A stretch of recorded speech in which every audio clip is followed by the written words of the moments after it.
Welcome everyone. Can everybody hear me fine? Yes. Back there? Yep. Okay. Let me know if you can't hear me and I'll try to speak up more. Okay, so to start off, I would like to actually thank the organizers of the PapersWeLove meetup for doing such amazing things and continuing this really fun event. PapersWeLove is my favorite meetup, so it's an honor and pleasure to be actually speaking here about the things I'm passionate about. So thank you.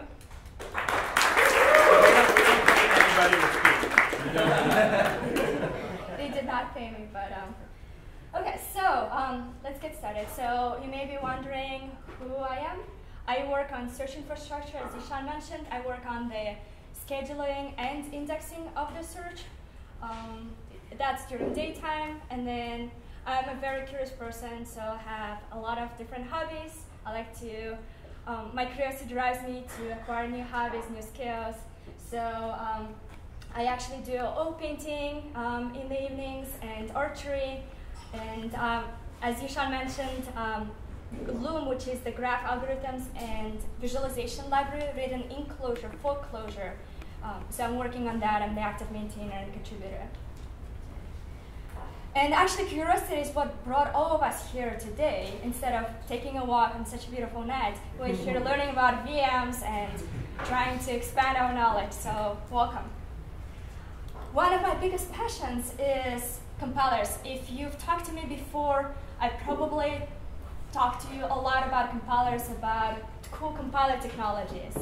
And the picture you see here is actually of my favorite book. It's called Advanced Compiler Design and Implementation by Muchnik. So if you ever get curious about compiler optimizations, I highly recommend it. It's really, really interesting. So today, the paper is related to one of my biggest passions. It's about interpreters, compilers, virtual machines. And the paper is called One VM to Rule Them All. You may be wondering, why is it called that? It's about one particular VM technology, but why is it called One VM to Rule Them All? So the paper in the related work section actually discusses that there have been an agreement in academia that when you build a virtual machine for a particular paradigm of the languages, for instance, like object-oriented virtual machine that has in mind object-oriented languages, it's very hard to build other languages and have them be high performance on the same VM. So this paper tries to come up with techniques and approaches to bridge the gap, the performance gap, and actually make it work for any of the languages in any of the paradigms. So let's see how they did that. A quick overview of what we're going to talk about today. So first we will introduce the concept of interpreter, compiler, just-in-time compiler, and virtual machine. Then we'll talk about the Truffle Grail, the happy couple that makes up the core of the paper, and how they interact. Then we'll talk about no specialization, which is the technique that Truffle Grail uses to make it work, to make it be high performance for any of the language implementations. And then last, we'll talk about the current state of affairs in the Truffle and Grail world. This is your chance to brag, so let's take a show of hands. Who here is familiar with the concept of interpreters? Great, compilers. Okay, virtual machines, very nice. Who wrote an interpreter or compiler or virtual machine here? Excellent, okay, very nice. Who actually designed the language or attempted to design the language? Very, very cool. And sounds like we're going to have a lot of fun here. And who read the paper? Wow, okay. Woo! Excellent. And who played with Truffle Grail? Well, hopefully by the end of it, you'll be so excited about it. You? Oh, nice. Okay. Excellent. All right, so let's get started. So it seems like a lot of you are very familiar with what interpreters and compilers are, but to make sure that we're all on the same page, we're going to talk about what they are and what's common and different about them. But instead of me talking, I'll let this video tell you about it.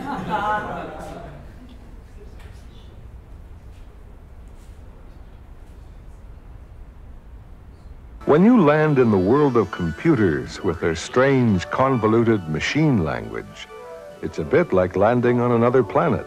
whose inhabitants speak an equally strange, convoluted, alien language. Getting a mechanic on planet Gobbledygook to repair your spaceship would present the same sort of problem that you have when you want to get a computer to do something. Everything you say has to be translated. And you have a choice between two different sorts of translator. One of them is called an interpreter, and the other is called a compiler. Let's suppose that you've previously written out your list of instructions for the repair of your spaceship. And suppose that you choose the interpreter to do the translating. He reads your first instruction, open lid of rocket engine, translates this into gobbledygook, and immediately passes it on to the mechanic, who executes the instruction. Then the interpreter reads your second instruction, remove spark plug, translates this into gobbledygook, and passes it on to the mechanic, who executes it. And so on and so forth. Now, notice how the interpreter works. He stays with you all the time, and he translates each of your instructions immediately, one by one. This is a rather slow process, because the mechanic has to wait while each instruction is being translated. But, on the other hand, it does give you a chance to correct your mistakes as you go along. If the mechanic removes the wrong spark plug, for instance, you'll see this happen right away, and you'll be able to change your instruction accordingly. Compare this with the way the second sort of translator, the compiler, goes about his work. He takes your complete list of instructions and, without further ado, translates the whole lot straight into gobbledygook. He then hands them back to you and goes away, leaving you all on your own. All this has taken some time, but from now on, things will go very fast. You hand the complete list of gobbledygook to the mechanic, and he executes them all in one go. Bang, bang, bang. There's no waiting about this time. But there's one disadvantage to this, of course. If there was a mistake in your instructions, it's too late now. This analogy comes very close to the way the interpreter and compiler translator programs actually work with computers. An interpreter runs slowly, starts right away, and lets you see how things are going. Whereas a compiler takes extra preparation time before your program can run, but then lets it run very quickly and efficiently. To help you remember the difference between an interpreter and a compiler, look at the words themselves. Inter means between. The interpreter is always between your program and the computer, and it translates line by line. To compile, on the other hand, means to pile together. A compiler piles together your entire program and translates the whole thing all at once. Which one you use on planet Gobbledygook is entirely up to you.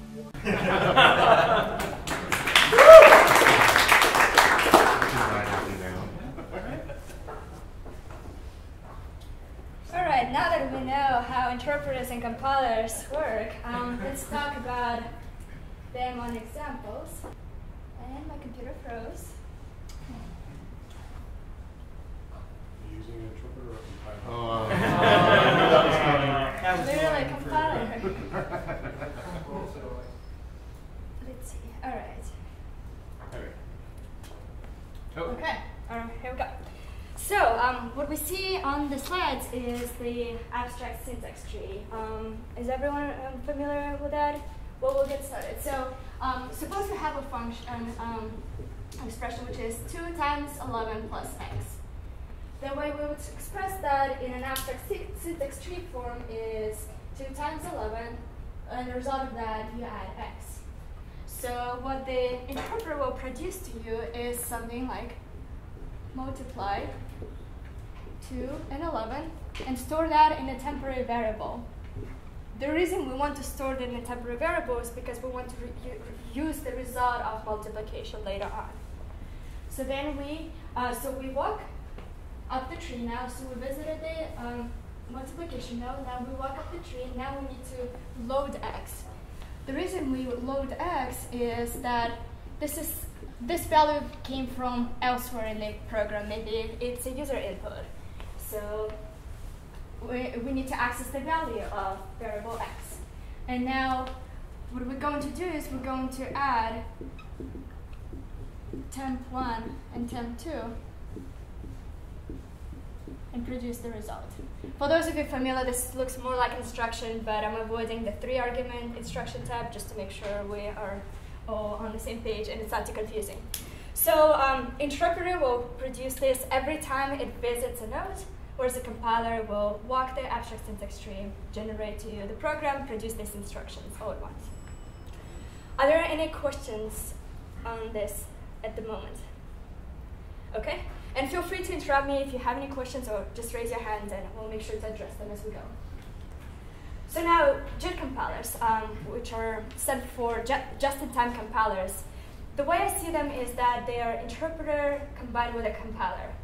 So first, JIT compiler starts out in interpreter mode and runs the program, and it tries to detect if there are any code paths that it executes more than once.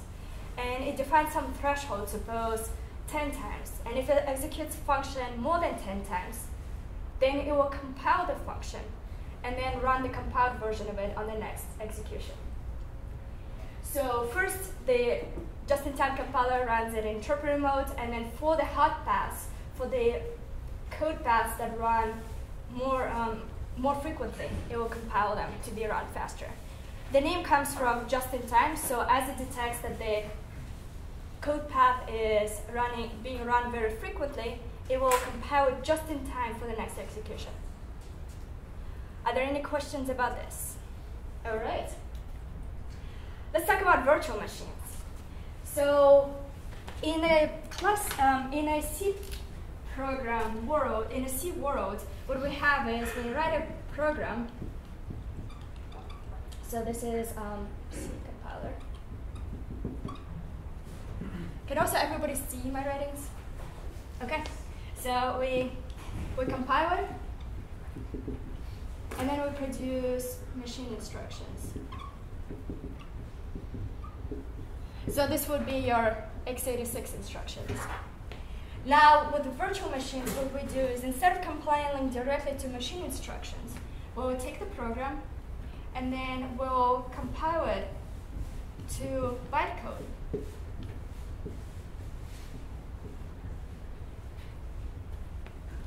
And then the virtual machine will interpret bytecode to machine instructions. So why should we use this level of interaction, compiling first to bytecode, then to machine instruction? The whole goal is to eventually compile our source code to machine instructions. Well, there are two advantages of doing it this way. One of them is that you're able to, with the same program, you're able to target any hardware. So the same Java program that you read is able to run on your laptop, on your desktop, on your mobile phone. The other advantage is that it's easier to optimize bytecode. So you may be familiar with LLVM, the low-level virtual machine. Yeah, so it's much harder to actually optimize machine instructions, and there are many reasons. Some of them being that with the hardware, we have limited number of registers. We have limited number of memory. So when we compile code, we have to work around those constraints. Whereas when we compile to bytecode, bytecode assumes a limited number of registers, unlimited memory, and we can do much more sophisticated optimizations before we compile it, before we interpret it to machine instructions. So this allows us to do many powerful optimizations.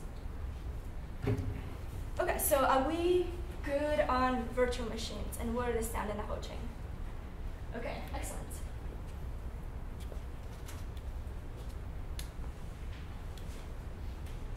So now let's talk about Truffle and Grail, which make up the core of the paper. So Truffle is a language implementation framework.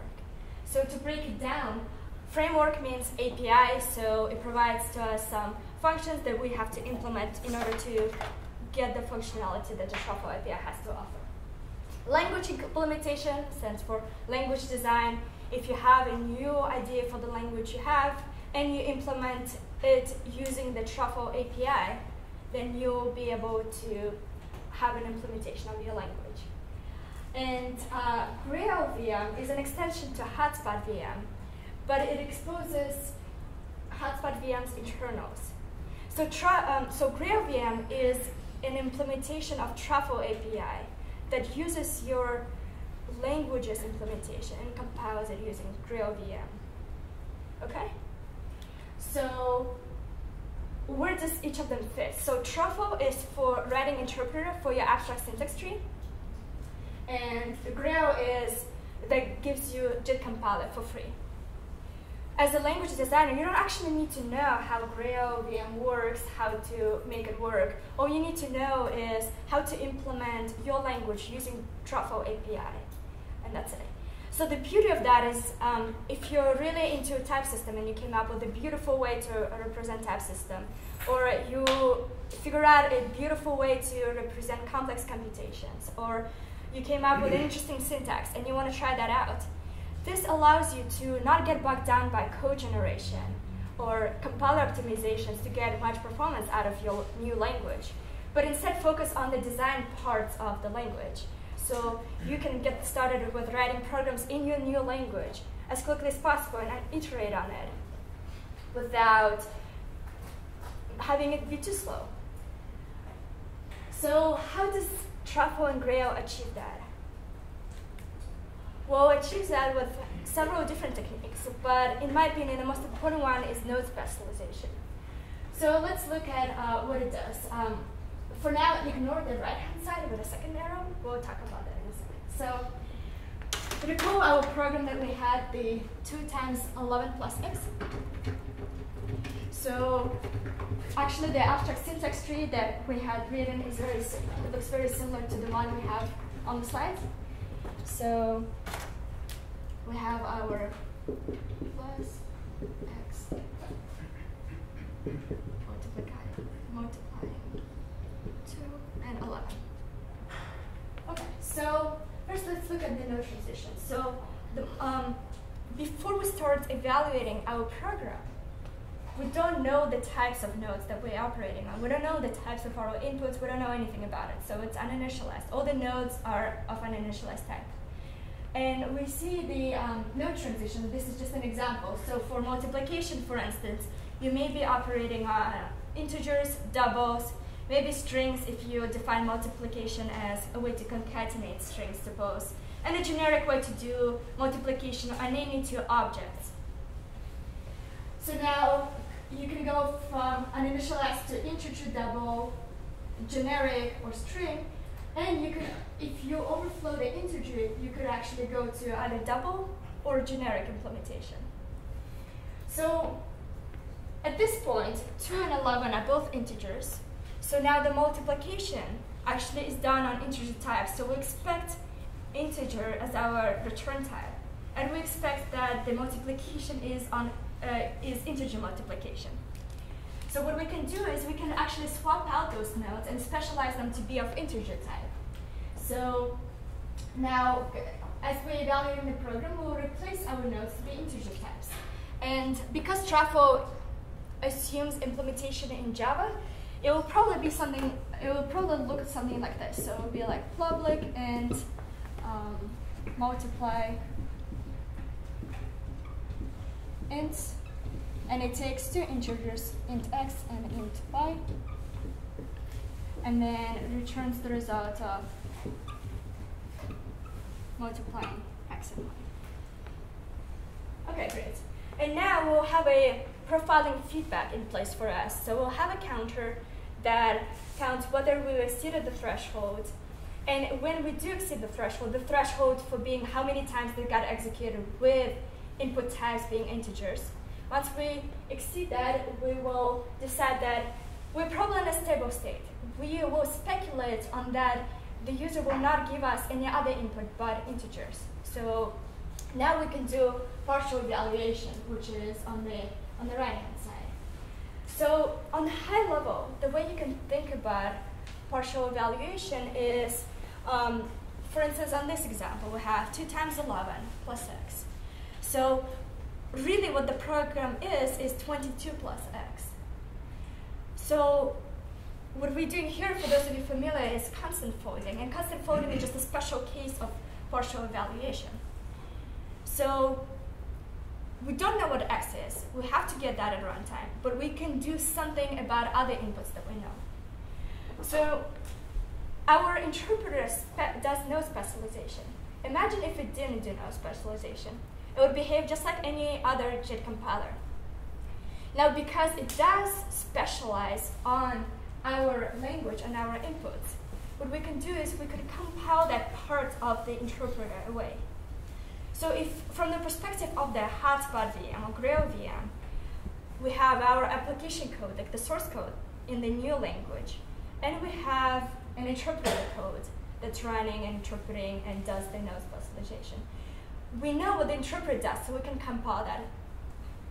That is partially evaluated. Does that make sense to everybody? For the origins? Okay. So now we have our compiled code, we're running, we're happy, now we're much faster. But what happens if, instead of getting here 11, we actually get 0.1 elsewhere?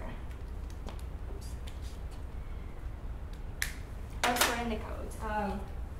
Or this was just a variable. So what we'll get is, so what we'll get is, we'll get a double, and we can no longer use our integer multiplication, the assumption that we made that we'll be operating on integers only. So what we have to do is we have to deoptimize. So we'll fall back to interpreter, we'll fall back to our abstract syntax tree. Now, instead of having integer on the right-hand leaf, what we're gonna have is a double. And now we perform multiplication on doubles. So it will be something like public. We expect that the return type will be double. And then multiply doubles. Double x, double y. And then you get the idea.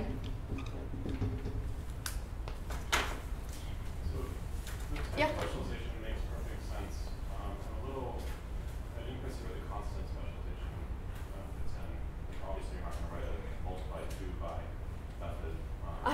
Is it taken care of because JVM takes care of it, or is it?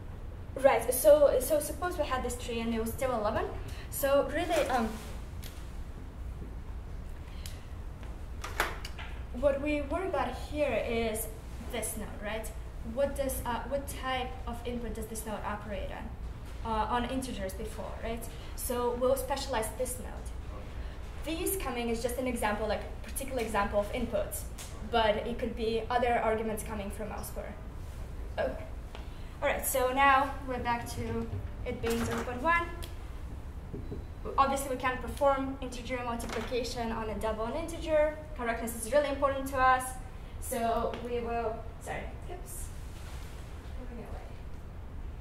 I'll learn how to use this clicker by the end of the time. Okay, so now we have our double. Now we will continue running our program with the assumption that it will be double multiplication. And when we exceed our threshold, for instance, on the 11th time we decided that it's actually multiplying doubles, what we'll do is we'll agree that we are in a steady state and recompile this again using partial evaluation, but now with a double multiplication as the type of the node. Yep? So what happens if you thrash between types? Does it create two specializations that we'll use? Good question. I'm actually going to cover that in just a moment. But if I don't answer your question, let me know. So yeah, so actually, good question. That leads me to it. Suppose you had a function that is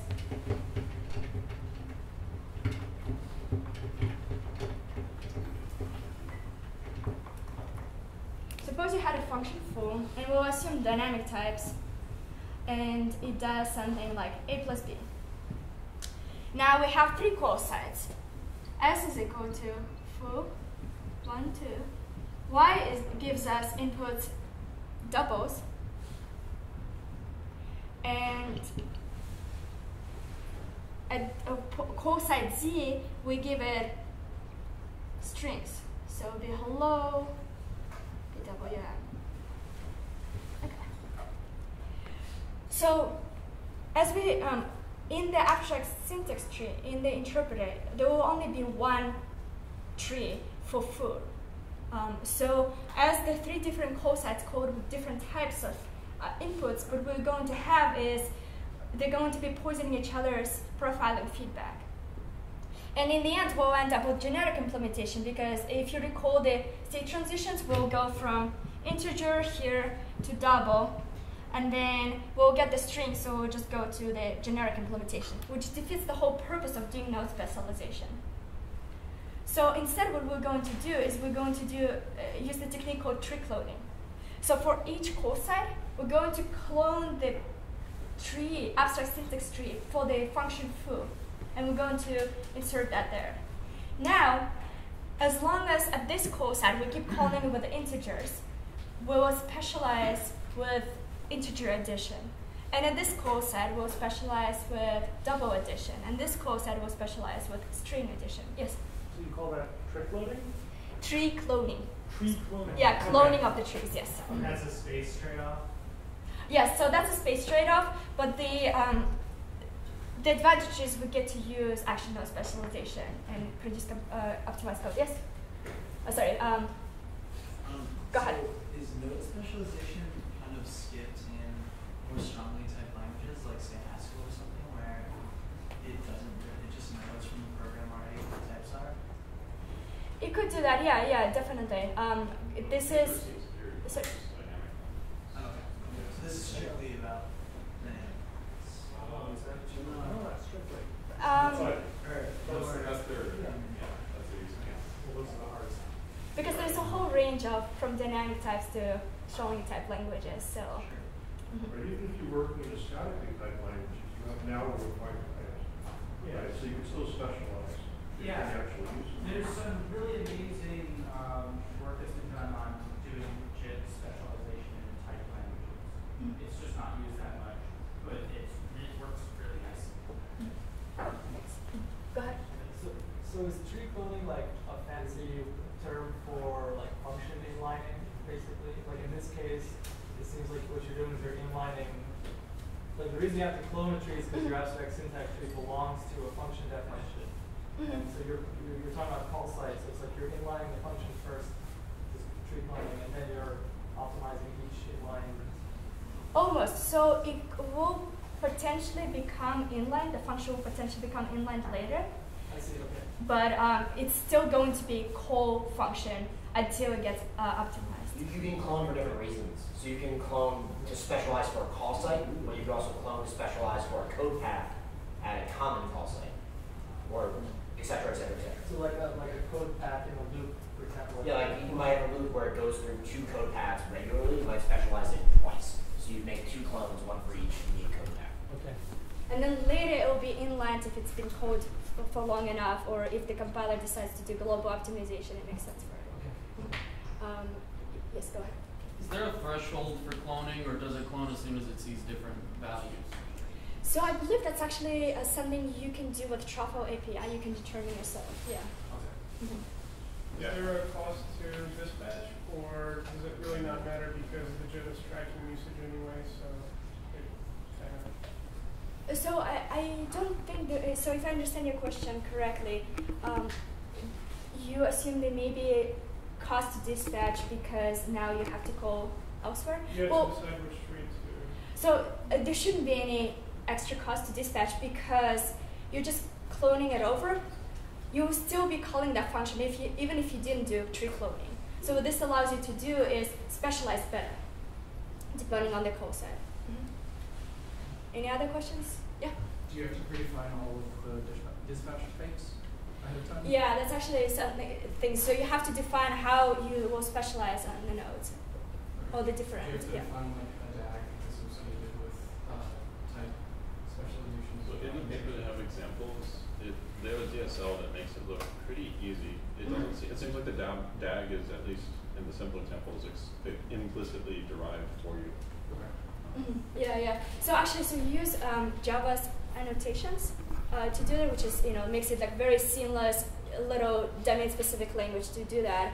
And the interesting thing that they do is they use exceptions for control flow, for non-local control flow. So for instance, for integers, if they overflow, then they know they need to be doing operations on double. So they'll throw an exception and then catch that. But you describe that as different functions. And the function that specializes in double just catches the arithmetic flow exception and continues on. Yeah? So how much of the node specialization that's done is automatic and how much needs to be described by the language in the context? So you as a language designer only know what makes sense in your language. So you have to do all the node specialization yourself and define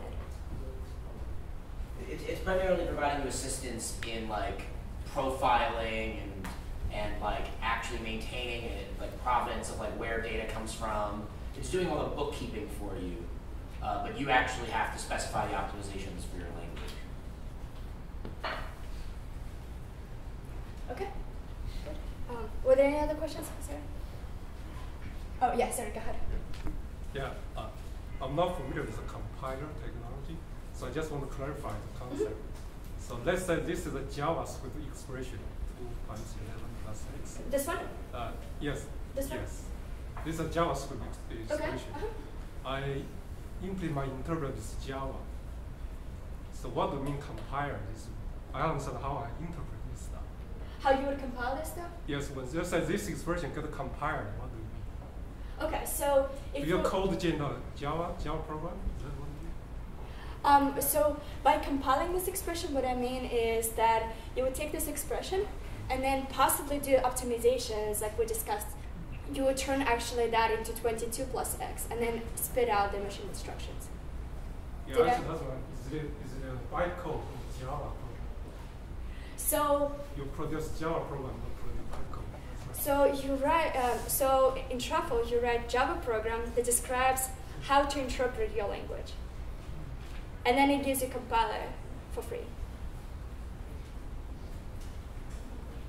Okay. Mm-hmm. All right. So.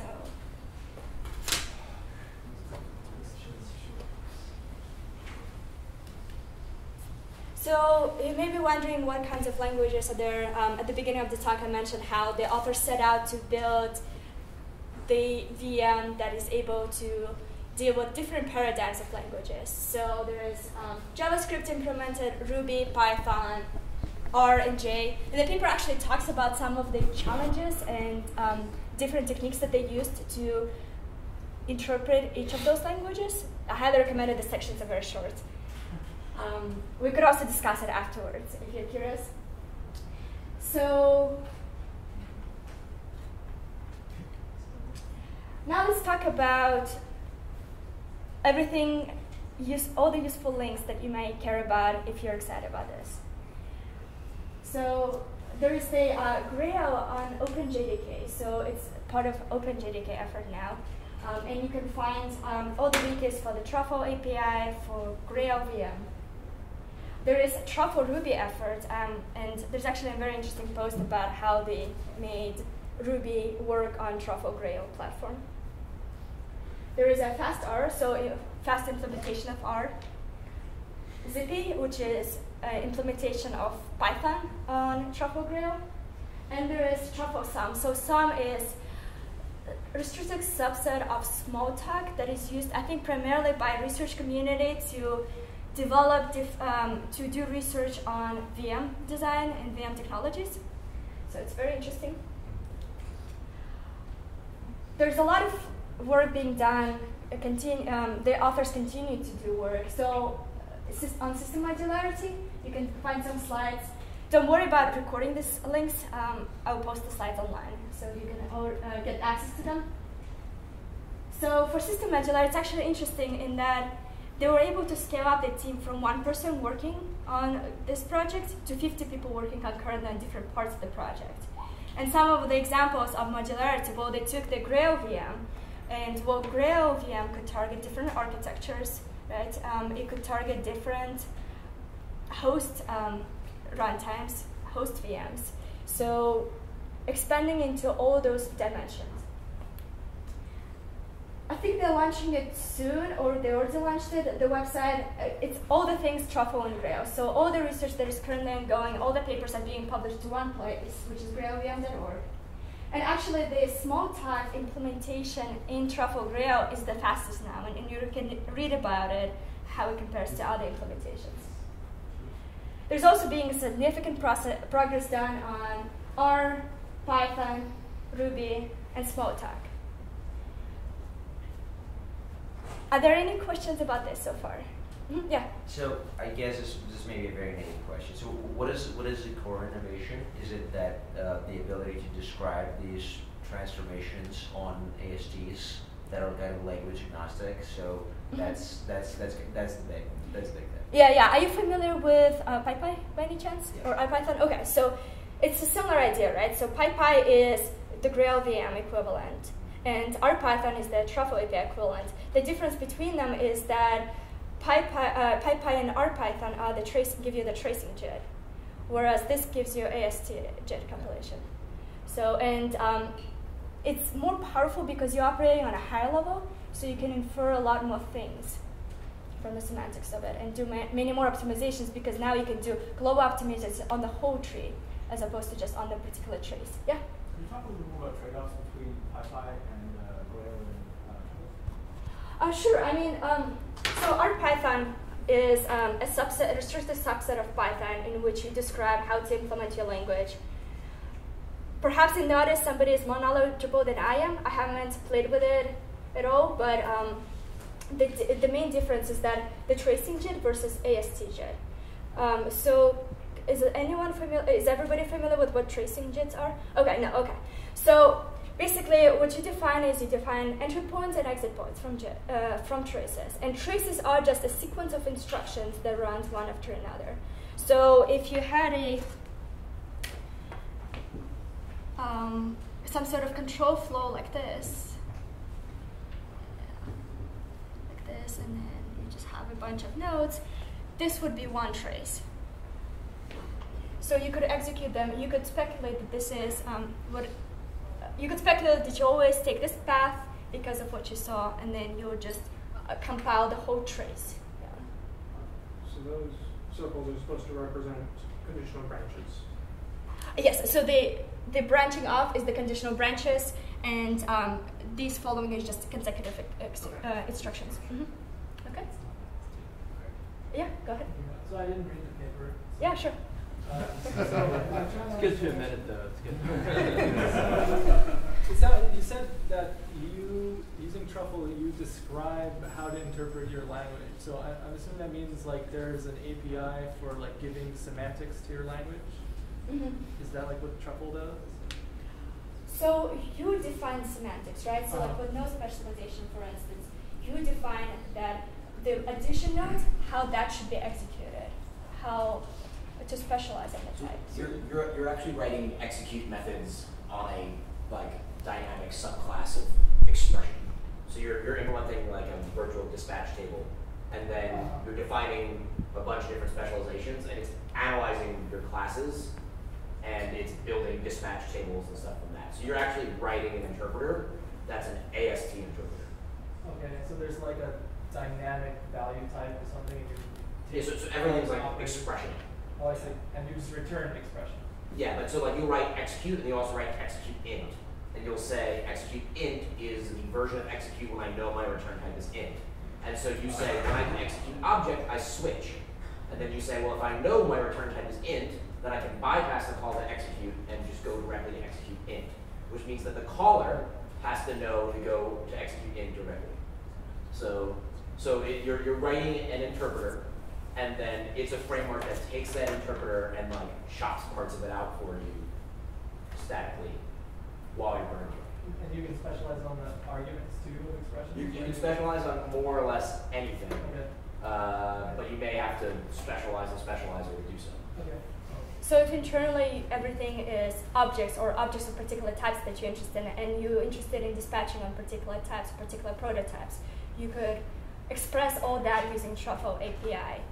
So for JavaScript, for instance, they define this notion of shapes because it's prototypal based. Yeah. So if something implements this and this prototype, then it requires a particular shape. And then you make an assumption that everything that is of particular shape can be executed using the exact same function.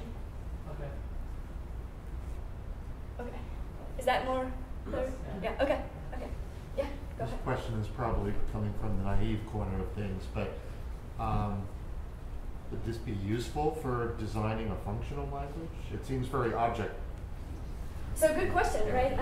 It's actually something that they're very much interested in, and I'll talk about in a moment about the work they do to enable expressing functional languages using this framework. This seems kind of similar to Scala's implementation, is it? Okay. Yeah, I look very limited knowledge, but okay. So they talk a lot in the paper, or at least their example in the paper is about JavaScript, but I don't see that in their list of things that are actively ongoing. Let's see. So it's called Nashorn. Nashorn. Okay. Oh, I know it's Nashorn. So cool. That's cool. Okay. Yeah. So in implementing your language as an API interpreter in Java, I guess you're kind of, is it true that you're kind of bound to the Java VM that you're working on understanding of things like garbage collection, right? So I guess my question is, I want to implement my own language. Can I, and I want to use Truffle, can I do this and also implement my own garbage collector, or do I have to use whatever Graal provides as a garbage collector? So, very good question. So, what you can do is you can just use just the Truffle API and use any VM that you want. Now, the advantage of that is that you don't have to use Graal, right? The disadvantage of that is that Graal VM speaks Truffle API, so you won't be able to leverage the potential that it has because other VMs would not understand the Truffle API, would not know how to optimize it. But then you get your freedom from Graal VM. The other thing is that they are doing research into making a lot of parts of the system swappable, modular. So who knows, maybe that's also something that they will implement where you could just plug in your garbage collector and play with it inside the Graal VM. So can you when this program is running, you could still tune the GC of the JVM that the Graal JVM is running on top, right? Or not? Seems like you have as much control as Java do. Yeah, so you still have the opportunity to run your programs and see what their working profiles were. And I mean, I could see that being, if you're interested in a programming language where there's some tighter interaction between the garbage collector and the semantics of the programming language, then that would be like more of a challenge. But hopefully, yeah, it could be like implement a reference point language or static LPT language. yeah, or I was thinking of something like an Erlang VM that had isolated stacks so that you would have different guarantees about the semantics related to memory collection. But I think this obviates a lot of the need for that. Ideally, you wouldn't ever have to tune your GC, your GCs. Cool. Okay, yeah. So you have the AST, but you also have like state, right? Like you have variables all over the place. Okay. And like, does it sort of keep everything in memory, like in the most general type, and then when, right? Like if I have, for example, like if I have some variable, right, and like I went through some code path and I know it's an int, right? Like, but now I'm not in the AST anymore. Like that int is like in the memory location. Like eventually I like load that again, right? Okay. Somewhere. Like, does that, you know, like, how does that work? Okay, sure. So when you're interpreting, when you haven't compiled it yet, right? And you probably, that's when you don't know what your types are yet, right? It would do the checks of types, right? And it would figure out what to specialize on if it can. Okay. So now, I'm not quite sure what you mean by having them in memory and not knowing. So like, if you talked about JavaScript, so like here's an example. Like I have a global variable, right? And like in JavaScript, like I could imagine where, you know, like everything is, you know, a JavaScript object, which is very general, which is not optimizable. But like then maybe, you know, the AST, like I put this thing in here and the AST figures out that like you know, the AST compiler figures out that, oh, it's an int, like, and then I could like make this path like int specialized, right? Then like once I write that back to like some variable, I don't really know what type that variable is necessarily, right? Because then that's not talking about the AST, but it's talking about like the actual object graph. Okay. Yes. So when you specialize on the node, you also know what the return type is for your node. Right? So like when you decide that you're operating on 2 integers, you will swap out the node and specialize, and the return type will also be integer. And that's also something you define with the Truffle API, what the return type will be. Okay, so specialization happens after the interpreter, like As the interpreter is interpret and specialize if possible. Continue to interpret, continue to interpret, continue to interpret. Exactly. But the specialization is all your responsibility. In Truffle.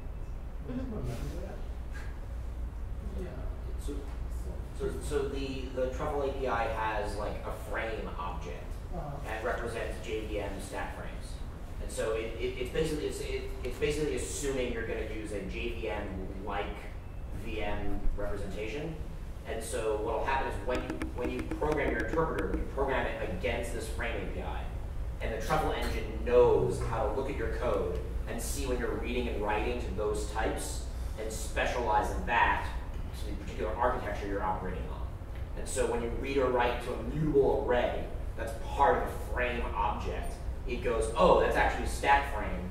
And so it can actually inline all of that and specialize all that to a particular CPU architecture. And even though it looks like you're dealing with like a JVM object that represents a mutable stack frame, in reality that's going to just get all eliminated by the framework. And the result will be like direct loads and stores from the stack. What if it's a heap object? Similar mechanisms, but the idea is that you're operating on a virtualization of the garbage collector, of the heap, the stack allocator. Like you have an API as part of Truffle that represents the concepts in the VM that the Truffle engine knows how to eliminate. And that's you can look at the PyPy stuff talks about virtualizables and something else, but that's the same idea. Is that you have an object that does not actually exist after compilation that the code interacts with. Also, simple primitive values are just stored in a Java primitive array in memory. Like so, instance stuff. There's like Grail has like a couple of long buffers algorithm that just stored there so they can be unboxed. Like when you know the types of you're storing back to like the unboxed array primitive. So also for local variables, as Brandon mentioned, with frames, so you want local variables to be accessed to have fast access, right? So first they're represented in an array of local variables, and then as it figures out your pattern of usage and access, what it will do is actually strip that away, do escape analysis to figure out what the accesses are, and that it doesn't go beyond this function scope or something, and then it's going to convert that into normal variables, into normal local variable accesses. And then suppose that it decided that it speculated wrong on that it's a local variable or on the shape of the object, then it has a way to reconstruct the frame back, to deoptimize and store some metadata to figure out what belongs to what, and put all the local variables back into one array and then try again. Yeah, in PyPy or in Python, there's a function locals, which just gives you a dictionary of the local variables. And as you can imagine, this is slow. And so if you are using PyPy and you call locals, right, it's even more slow because you have everything written compiled, and it's like, oh, actually now this person wants to pretend that they had an interpreter. And so what it has to do is it has to like look through your stack and like undo the work it did to speed you up, and then push that into a map. Whereas in the traditional C Python interpreter, it just gives you a pointer in the current locals collection. So you have this risk that if you operate on the virtual version of what the VM is doing, there's this risk that if it ever escapes, like you actually are worse off than if you had started as an interpreter and assuming you're interpreting. So the API they expose to you is one that discourages you from making that error. Is there any feedback? I'm not 100% sure what so like facilities they if provide. JIT does escape, maybe it could communicate back up.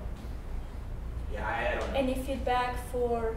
Between the Grail and like the interpreter. So like if you did have an escape analysis event with JIT, would it interpret, pass that back, and then change your? So it does have, right. So it does have the guards in the code. So when it generates the code for the interpreter, it generates the code to make sure that the assumptions are valid before jumping into it, and then that's how it knows how to deoptimize. Okay. So new features are being added to Truffle. One of them is unstacked replacement for loops. Imagine an example where you have a really long running loop and it's only ever executed once. Well, what a normal JIT would do is it would see that the loop is being executed many times, and it would decide that it will compile it, and it compiles it. But the loop is only ever executed once, so this compilation never gets used because it gets compiled after the loop has finished. So now with on-stack replacement, it solves the problem where the loop is running, and now it figures out that the loop has been running very frequently, and it swaps out immediately for the compiled code. So the loop continues running on the next iteration in compiled mode. So that's pretty cool.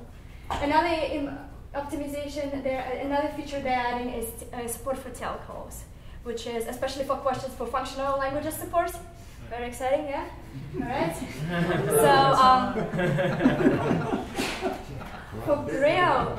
I've seen the other side.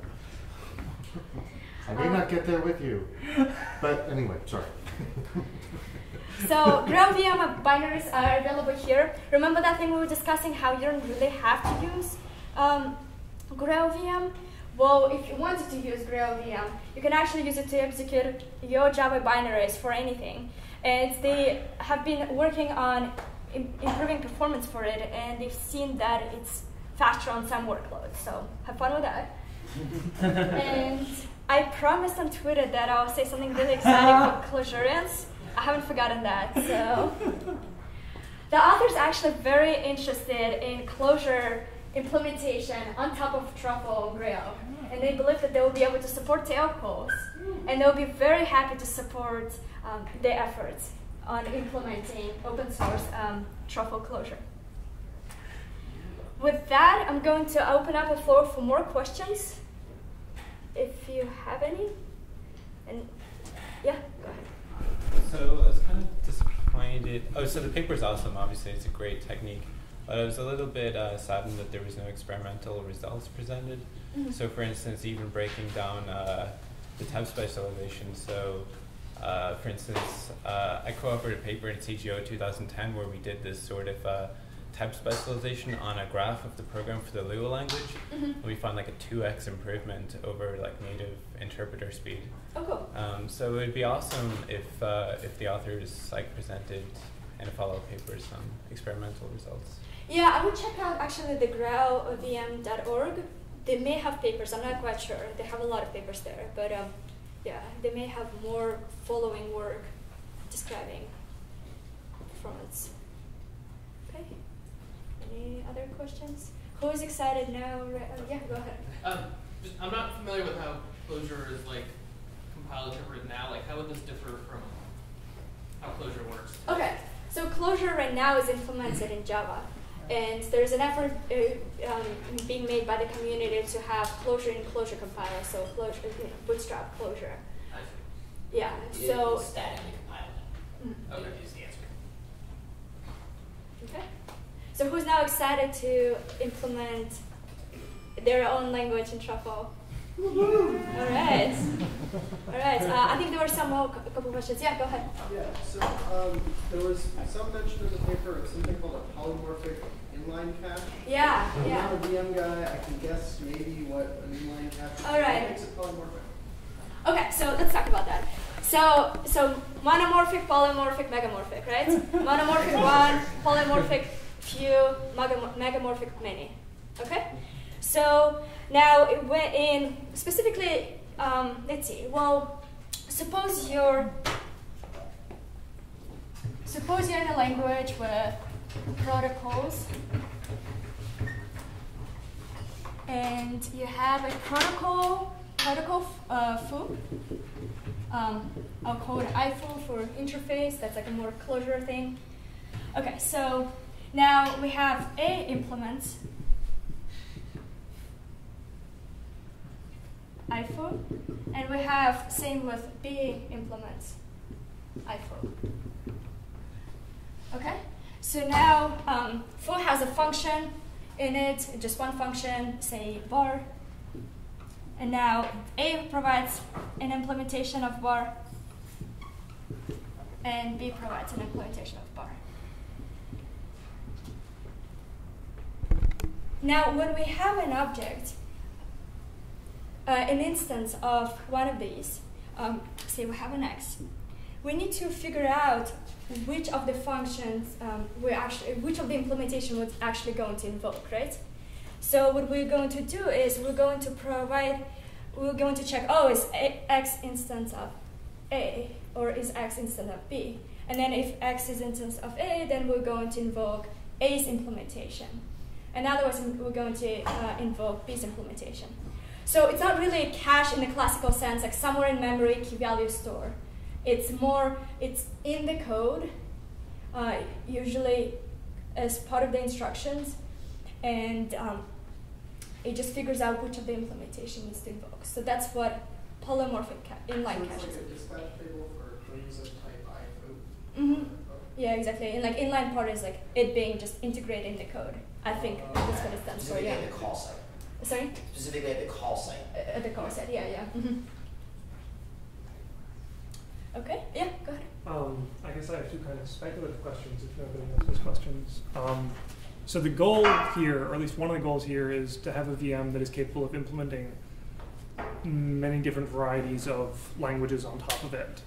And I guess I have questions about two families of languages and whether they would be reasonable to try to implement on top of Truffle and Growl. Mm-hmm. The first is, so your ASGM interpreter takes this frame object that somehow lets you store local variables.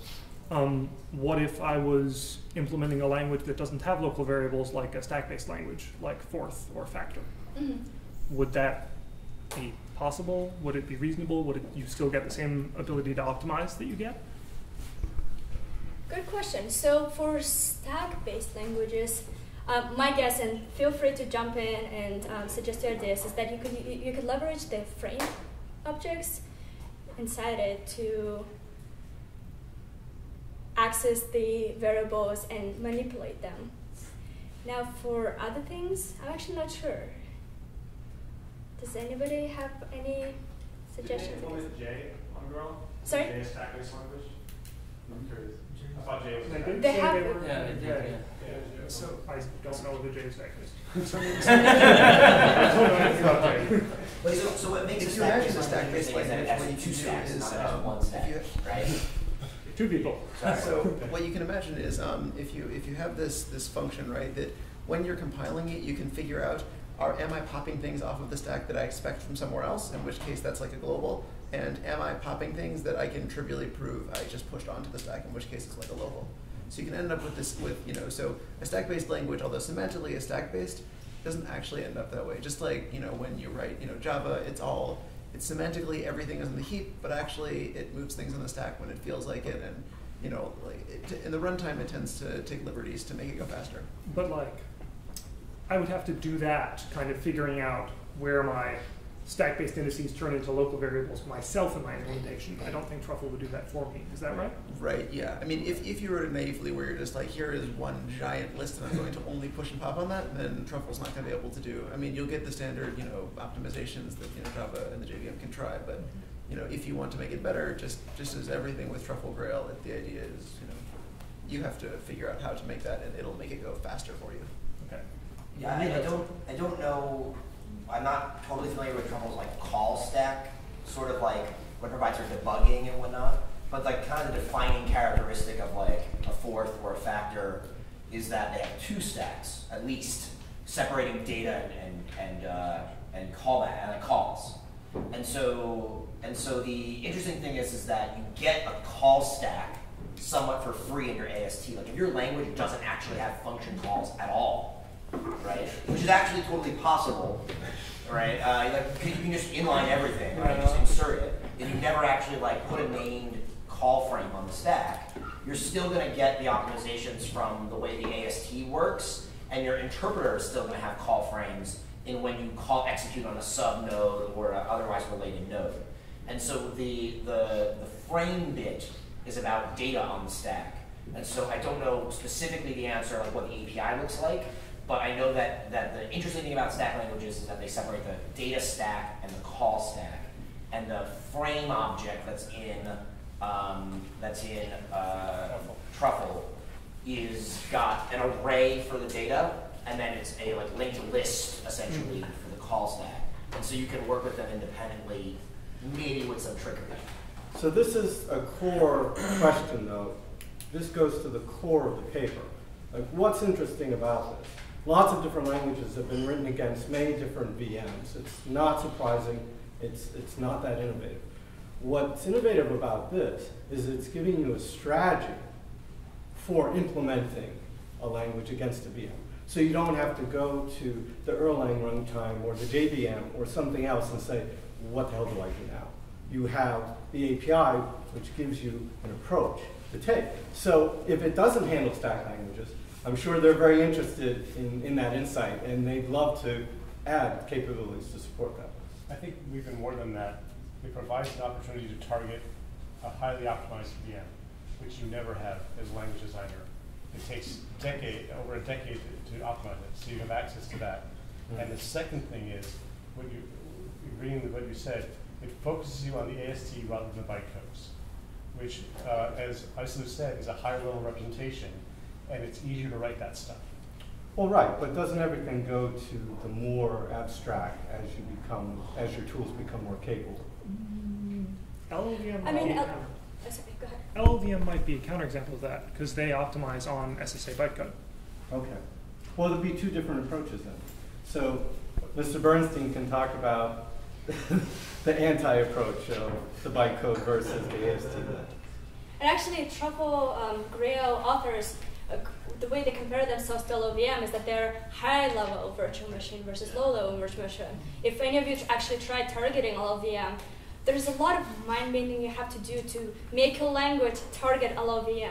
And then it does all these wonderful things if only you actually get through the pains of making it be represented in LLVM. So sort of one other thing is that if you're doing specialization, partial evaluation, inlining, all that sort of stuff, you can actually have multiple different VMs, right? So if you have a minimal instruction set, so let's say you're doing a stack language or you're doing a small list, you've got 8 or 9 primitives. You write your interpreter for your 8 or 9 primitives. They have an interpreter for the JVM bytecode. And so what happens is you don't have a bottom to your language. You can just add whatever other nodes you want to the AST, whatever makes whatever optimization convenient.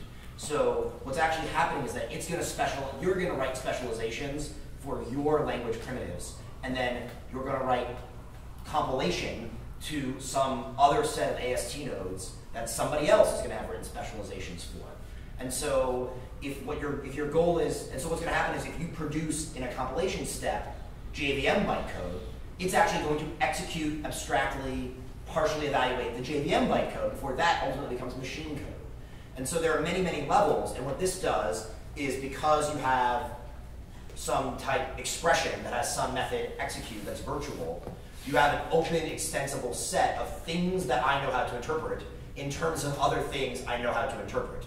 And ultimately, you're going to keep expanding until you hit x86 or whatever. And so you can actually JIT right through 3 different languages. So actually, in later parts of the paper, actually, they explained you can't actually do that dynamically. You have to define everything up ahead. Oh, really? Yeah. There's another thing that this paper doesn't go into that you can look up later. But if you look in the real research, you'll find it. I'm operating backwards from the Scala guys, but theirs does that. Yeah. So yeah, basically you can't. In many cases, you don't end up with a full JVM after all this is done. Okay, interesting. Was there go ahead. Did you have a question? You said you don't end up with a full JVM after all this is done, so they're optimizing away parts of the JVM. Is it? Yeah, there's a third companion technology that actually optimizes away the JVM and gives you this like strip down. Yeah, strip. So the compelling use case is like, you know, man, the JVM is really fast, and man, I really wish this JavaScript is faster than Node, but the JVM takes 5 seconds to start up when I load like a crap ton of code to make it fast. Like, what do I do? And so there's this third thing called Substrate, and Substrate makes it so that you can have like 2 milliseconds to get your JavaScript VM, but in doing so, you give up the JVM fast. So you lose like stuff like dynamic code loading and stuff? Yeah, you lose, it's all the dynamic code loading and all the, like, a lot of the flexibility. Okay. Yeah. Did you have two questions? My next question was, okay, so the answer for stack languages was like, maybe, probably. What about logic programming languages? They did Prolog. They did Prolog? Oh, cool. Answer. So I guess the answer is yes. I should take a look at that. Okay. Any other questions, comments, thoughts? Yeah. Not a question, but yeah. Somebody brought up LLVM before, which is really interesting technology too. Something worth pointing out here is that Truffle is doing some things that you cannot do in LLVM that are really attractive for dynamic languages. LLVM doesn't give you enough access to what it's generating to do self-modifying code or code rewriting. Whereas Truffle can actually modify your code and do on-stack replacement and specialize things at runtime, which would be either impossible or very, very difficult with LLVM. And maybe change it to, thanks to the what do you call it, guys? The Swift guys. That would be very cool. I would love to see Truffle built on top of LLVM. Oh, I see it for the G's. Or sorry, Grail. Does anybody worry about the monoculture of like LLVM is the best and JVM is the best and like nobody will ever investigate alternatives? I don't know. I hear a lot of that. GHC. VLR. Yeah. Can we have Truffle for GHC? I mean, it's not, you know, it looks like a monoculture, but I mean, if you think about it, you know, there's hundreds of millions of dollars worth of engineering time that's been poured into this stuff. Right. Like, you know, GCC has been around for longer, and they even have, sometimes companies even back it, you know, they even put like 5 or 10 engineers. Right. But they don't have shit on like, you know, Sun, Oracle, like being like, okay, here's like 500 guys, like you just, you know, go ahead and make this stuff really awesome. You know, So yeah. IBM put more into some of the JVM stuff than Sun did, and that so I mean, lots of big companies run global Greece. So it is a monoculture, but really there's nothing we can do about it. So the idea is you can change your mind, right? Like if you design your language like for this environment, right? So like you look at Clojure, and it's like, you know what? Well, this sucks. We really can't get tail calls everywhere. But if we just don't make a standard library that assumes tail calls everywhere, and we add a couple little things to our language to like deal with the fact that runtimes are constrained and haven't learned the lessons of the fucking 70s, then you know like. You can still innovate even though you have to swap out your backend. And it's like, well, Clojure made a big leap forward in many areas for the designs of functional and dynamic and Lisps and whatever. And now they'll come along and say, okay, we have a different backend technology, and now we can get tail calls. And you're like, great, that's welcome. But there's a question. So, well, it's a statement in response. So we're just going to keep tail calling each other. So the thing is that the reason everyone targets LLVM and JVM is no one wants to implement them again. They're a pain in the ass to implement all of that low-level stuff, and so the only time you ever see something like that is when there's enough effort because the existing technologies don't support it well enough. You see LLVM because JVM wouldn't support these super high-performance static languages that you really want to deal with. And then you see like V8 and all of the monkey technologies and all these things show up because JVM is terrible for dealing with super high, like low latency startup. And you need a lot of these in memory at once, and you don't want to deal with all of the JVM overhead. So there are a lot of VMs popping up. You see Dropbox starting their own Python procedure-based thing that's different than the AST and different than a tracing VM because they decided that it isn't quite what they want. So it's less an issue of a monoculture and more people just don't fucking want to implement their own VMs. They want to implement shit on top of it.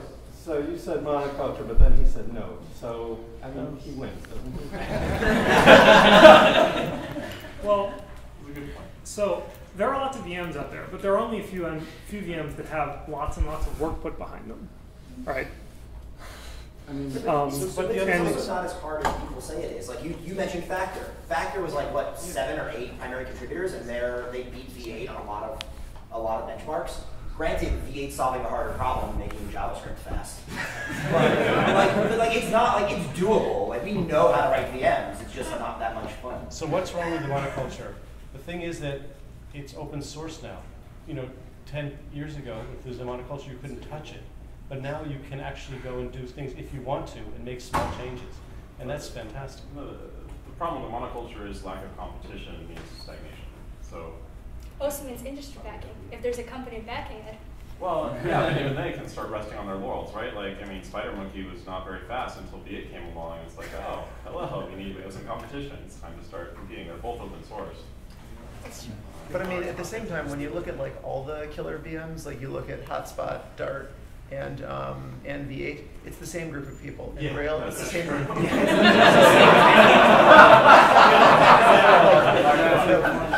If you want a new VM, then the key is there are 10 people on the whole planet who can help you do this, and all you need to do is hire 2 or 3 of them.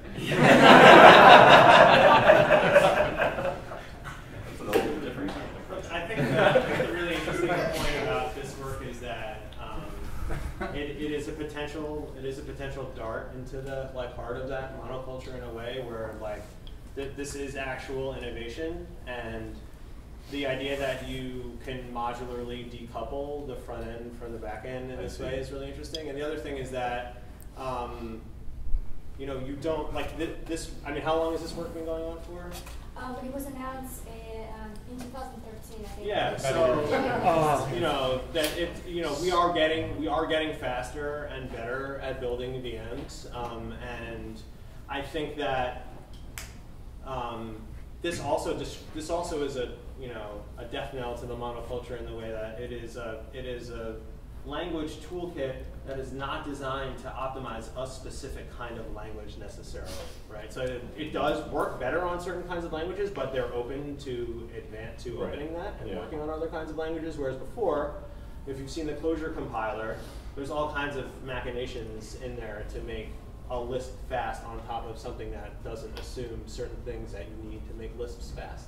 So I think that's a fair statement, and I think that it's really interesting work to see that decoupling. There's it will get faster. Yeah, and it will get better the decoupling point that you made is key. That's what I wasn't seeing. I'm like, oh, we're just building it on top of the JVM. But since we have this separation where you write your interpreter in a higher level, and then you have a backend swappable even. Yeah, and then the ability to optimize the way that JVM and make a trade-off between later optimizations and faster startup times, for example, is something that we have never had the opportunity to do before. So I think it's fascinating work. Awesome presentation. And again, another advantage of actually having all these different languages be implemented using the same framework is that how every single language implements, especially in the same paradigms, implements exact same additional, multiplicational, exact same ways of handling it. We could share the code. If JavaScript handles, or Python and Ruby handle addition and multiplication nodes similarly, why duplicate the code? We could just reuse all of that. Or if you're in the same paradigm, you could reuse a lot of specific implementations of the interpreters, which is, I think, is really, really cool, because now you open up to a lot of the different languages sharing a lot of the code base. It makes forking much easier. So let's say you had a JavaScript interpreter that was 100% faithful and implemented all the weird edge cases, and then you're like, how much faster could I make it if I stripped all those out? You can just do that at the high level and not worry about how does that affect the 3 levels of optimizing compiler. I think it'd be pretty interesting. Yeah, definitely. All right, well, to conclude, there is some awesome scotch courtesy of the PapersWeLove organizers that I would like to share with you. So everybody's looking for this.